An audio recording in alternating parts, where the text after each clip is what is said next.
some work we're doing in Sydney in this field. It's more speaking about bioethics and the contemporary relevance of this period. So when one looks at the ethical significance, the bioethical significance of the National Socialist period, one tends to see it very much cast in what I would call discourses of extremity. We would read of perpetrators such as Werner Haider, the first chair of the T4 Medical Committee, or rescuers and saints like John Rittmeister. Yet we have very little understanding of what fell in between, those shades of grey of the rank and file of the psychiatric profession in Germany and Austria during this period, and to understand what motivated them, how they thought about their discipline, how they thought about their craft, and more importantly, how it can inform our current challenges in psychiatry. And it certainly is a nice segue from Rail's last point about the complete voicelessness and second-class citizenship that the mentally ill have. So the methodology that we are taking to this is the phenomenon of descriptive ethics or empirical ethics. And to basically give you a quick distinction, normative ethics refers to what is, or sorry, what should be. So if you are utilitarian, you are concerned with questions of maximising happiness or maximising preferences. If you are Kantian or deontic, you are concerned with application of concepts of duties and maxims of duty. So these kind of approaches say that this is what should be based on an a priori idea. One approaches a particular dilemma through a particular approach of what ought be, whereas descriptive ethics are much more about what is done. They describe, they are observable, they are understood through systematic observation of the conduct of people whose behaviour, whose disposition is considered good. And the difference is that these are by no means universalisable. So a utilitarian would have it that his or her way of approaching things is universalisable. It is applicable at all points in history and across all cultures, whereas descriptive ethics refers to a very specific or ideographic account of the good. Now, this is not a new enterprise. Aristotle's Nicomachean Ethics made a study of the habits of good men in the polis. So for Aristotle, Ariatic goodness was to do with being a good citizen. And so Aristotle's project was to observe the conduct of the good citizen. So empirical ethics, the work that we're doing, is looking at the speech acts, the behaviour, the conduct of a particular group. And we've applied this in other studies, and what we're able to try and do, what we're trying to do, is to look at the value system of what we can glean of the value system of the German psychiatric profession working under National Socialism and try to make a more substantive comparison of their value system with the value system of psychiatric professions right now. So how do you go about a conduct of empirical ethics? So, for example, we looked at, in some previous work, psychiatrists working in Argentina to try and understand how they thought about their discipline, how they went about their craft, how they situated their enterprise in the culture, how they thought about knowledge and those sorts of things. And what we did was conducted a series of in-depth qualitative interviews with them, and then we coded and analysed that information, from which we derived a model based on themes. So this is the sort of output you get from qualitative work or from empirical ethics. We get a value system that's built around concepts of justice, patient narrative, advocacy, and so on. We did some of this work in Australia, so in a sense what you do is you conduct a series of interviews. I won't go through the mores of qualitative research here, but you get this rather higgledy-piggledy series of thought bubbles which you then distill into a very clear value system. That is to say, well, Australian psychiatrists seem to have 4 foundational values which seem to also reflect their code of ethics. So they value patience in an intrinsic sense, they value advocacy, they value reflection or reflexivity in their practice, and they value a sophisticated understanding of the patient and the patient's problems. So that is essentially the value system that we derive from in-depth interviews with a series of psychiatrists and coding their responses.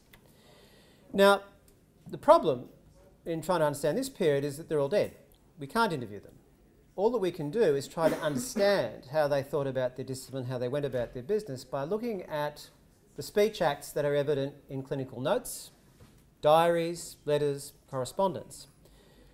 This is not a new approach, but what we seek to do is, obviously, we're not necessarily comparing like with like, but we're trying to understand what is the value system of this group and how did it fit in with what was going on in the sort of greater scheme of things.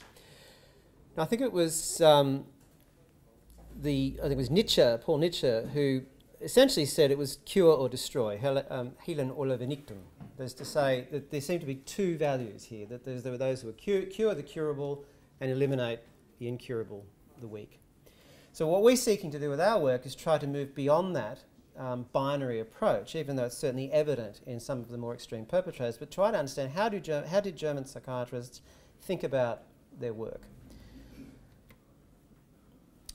So our main research question is, firstly, what is the value system of the German psychiatric profession at that time, and how can we make reasonable comparisons with the value systems of the current psychiatric profession? So rather than say, this is what the Nazis did and this is why we shouldn't, we're trying to understand what are the commonalities in the culture. It builds on Bauman's idea of the ever-present potential of modernity, or even, to some degree, Adorno's injunction that we cannot write poetry after Auschwitz, we cannot celebrate the same culture that produced the Holocaust. So we're trying to understand what are the cultural commonalities and how can we better learn from this period in applying ethical analysis to the current problems faced by the psychiatric profession.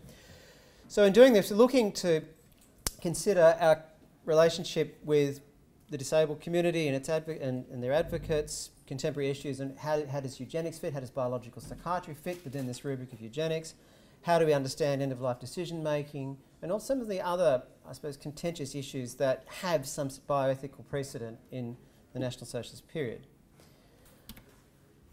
So we so far have gathered data from two sites. One, Christophsbad, which was a private psychiatric hospital on the outskirts of Stuttgart, and it was one of, I think, one of 3 or 4 private psychiatric hospitals in Germany at that time.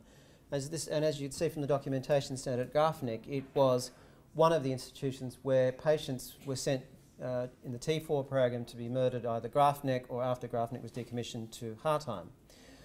But there were a significant number of patients who didn't perish under T4, who went to hospital, had treatment, often went home, sometimes came back. So we have this array of patients, not just those who were deemed life unworthy of life, but also to look at how psychiatrists at that time thought about patients with neurotic illnesses, with neurasthenic illnesses, and so on.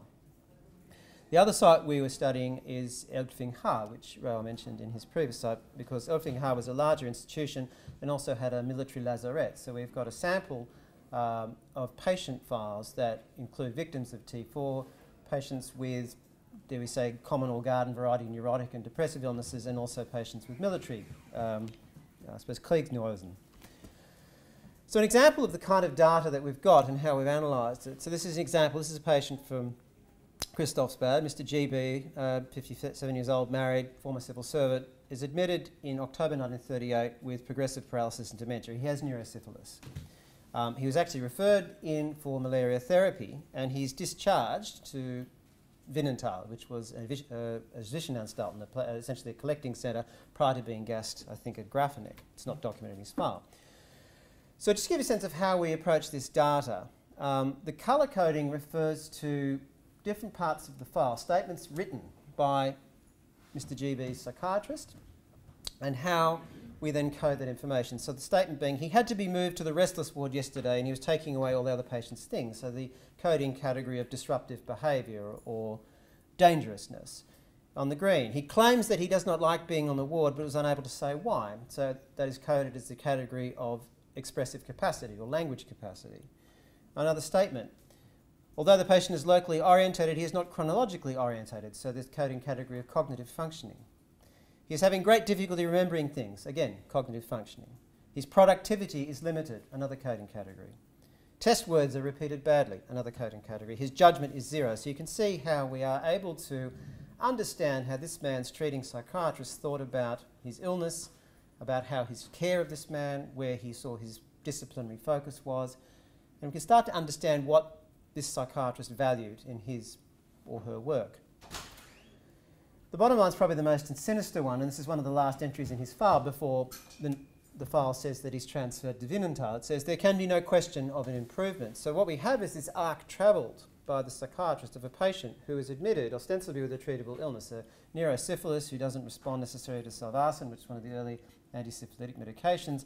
He's given cycles of malaria therapy with limited benefit, essentially throwing their hands in the air saying this man is untreatable, and the volume and, I suppose, detail of the medical entries start to diminish as it becomes clear that his treatment is failing and his prognosis is much poorer. So whilst there is this obvious cure then destroy dichotomy, there is a whole lot of vivid and sort of in-depth evidence of the values that this particular psychiatrist has as he goes about his treatment of this patient. So at the moment, the kind of undigested sort of pastiche of themes that we have indicates a variety of different things. So obviously I need to document who is what institutions, what are the documentary sources and so on. And thus far, this is the model that we have.